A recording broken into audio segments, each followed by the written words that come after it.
Well, like I said in my previous video, the collapse are here. The coach and play calls trash.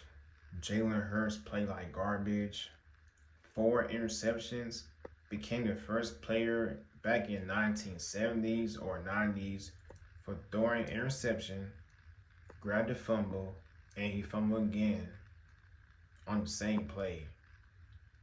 I was like, bruh, this ain't it. This ain't it.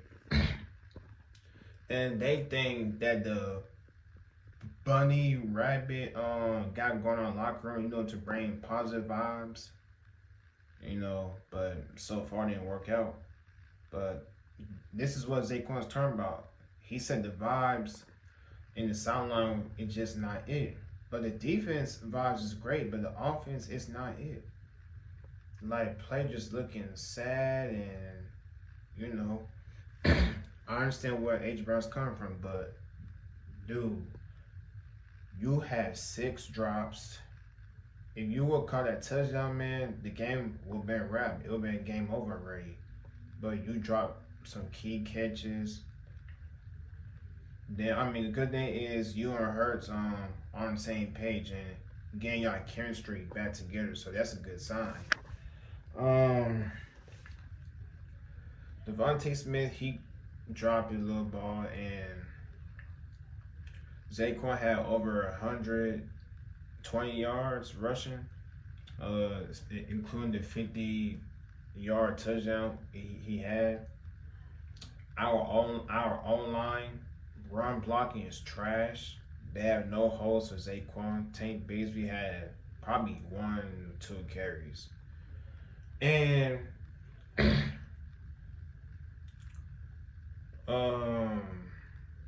Goddard played well. He had over 50 receiving yards. He had like 78 receiving yards. Landon Dickerson, he was in now when it comes to injuries. Cameron Jenkins still not 100%. He's getting beat all game.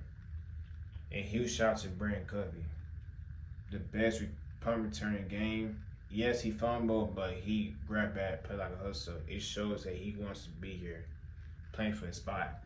So it's good to see him back. And huge shout out to Marcus Epps. Vic Fangio benching Sidney Brown because he played like horrible on Black Friday against the Bears. And Marcus Epps, man, he came to play except the stuff at yards he allowed. Other than that, though, he hasn't allowed no receiving yards or first downs. He just came and hit. Unlike seeing Brown trash. But yeah. Man. Huge shout out to the defense though. 7 sacks. Jordan Davis had a sack. Marvin Drummer had a sack. Nolan Smith had a sack. Who else got a sack? No, I think Phillips had a strip sack, but he was bringing pressure on Justin Herbert though. Man, they was all over Justin Herbert. Oh, N'Kobe Dean. Oh yeah, you got to find a way to keep him, man. You got to find a way to keep him. He's the leader of defense, and I'm glad Fangio used him as a blitz linebacker. Similar to when we used Michael Kendricks back in the day. And I think Dean had 2 or 3 sacks on Herbert though, if I'm not mistaken. They played well without Jalen Carter, and I'm proud for Jordan Davis too. Yeah, them Georgia boys are different though. They different. Kid Ringo, he has some key special teams tackles. And let me get back to the coaching staff. Patulu, still garbage. Sirianni, you involved.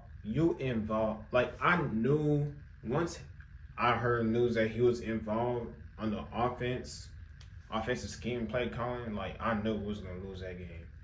Because every time Sirianni is involved in play calling, we always lose. Yes, he don't call plays, but he gives you the scheme and the routes, to where he tells his players go route to. I don't believe we don't lose the locker room, but it's crazy, right? Our offense ran through Devontae Smith and Dallas Goedert until Agent Brown was complaining about his targets. That's when that's when it changed everything though.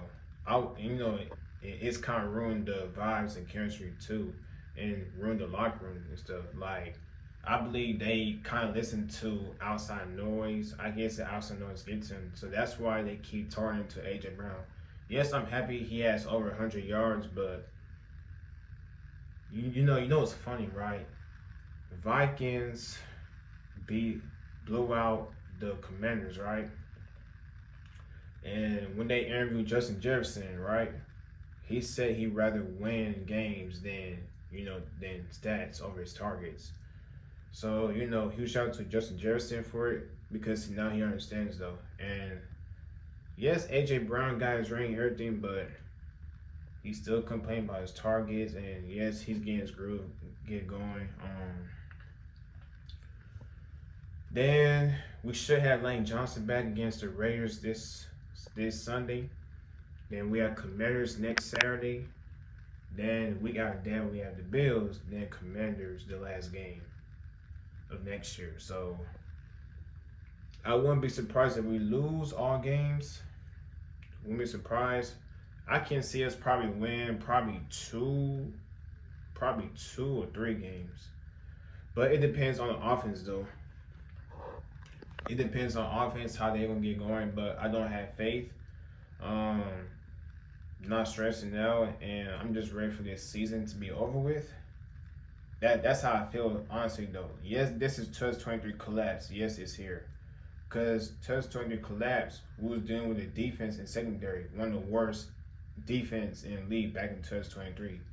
Then your reserve into 2025 season collapse and the offense struggling.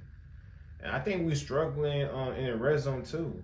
And then we didn't use touch push.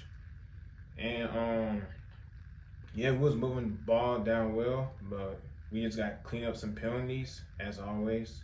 Every time we score a touchdown, get key first down, penalties. Some of them are not even penalties on us, but it is what it is. But we got clean penalty, move on to the next one. Boom. And Jalen Hurts has played better. AJ Brown has played better. Who else has played better? Landon Dixon has played better. Like the whole online has to play better if they want going around, which I doubt it though. And on to the Raiders though. Oh yeah, Devin White, and it's with the Raiders too. So I know he's gonna make some tackles and stuff. And so Lane Johnson gonna be back on should help us, in the run game. Oh, that play call is so trash. Like, why is you passing on 3rd and 1, then you throw a screen to Devontae Smith and not get enough yards? Then if you're gonna run with Barkley, right? Why in the heck you run the ball while Grant Calcaterra is on the field? Because this man cannot block. Don't get me wrong, he's a good player though, but this man cannot block. If you're gonna run with Zaquan, put Kim Latu in for Calcaterra. That way you get some yards. And then every time, why are we running shotgun? Why are we running shotgun? Because every time you use shotgun, they know you're gonna pass the ball, right? Boom. Because that's a risky play. But if you run under center though, we start gaining more yards, gain momentum, stuff like that. But it is what it is. So oh yeah, it's good to see our former player Mekhi Becton. I'm glad he got his ring. Yeah, he's struggling with the Chargers though, so yeah, which I'm saying too. I know he messed with the Eagles too. So I like Mekhi Becton. Yeah, we destroyed Becton for sure, but we for sure miss his run blocking scheme though. Tyler Steen, he's good at pass blocking, but he's not good at run blocking. So yeah, that's it for Monday Night Football. We destroyed Herbert. We look like the Falcons though, because every time Falcons get over 7 sacks and the offense not doing their job, that's how it look like though. So that's all I got for this video. Fly Eagles fly. Let's get on the road to victory. Let's see what we have for the next 4 games. At this point, not. I'm still riding my birds. Fly is fly. I'm out. Peace.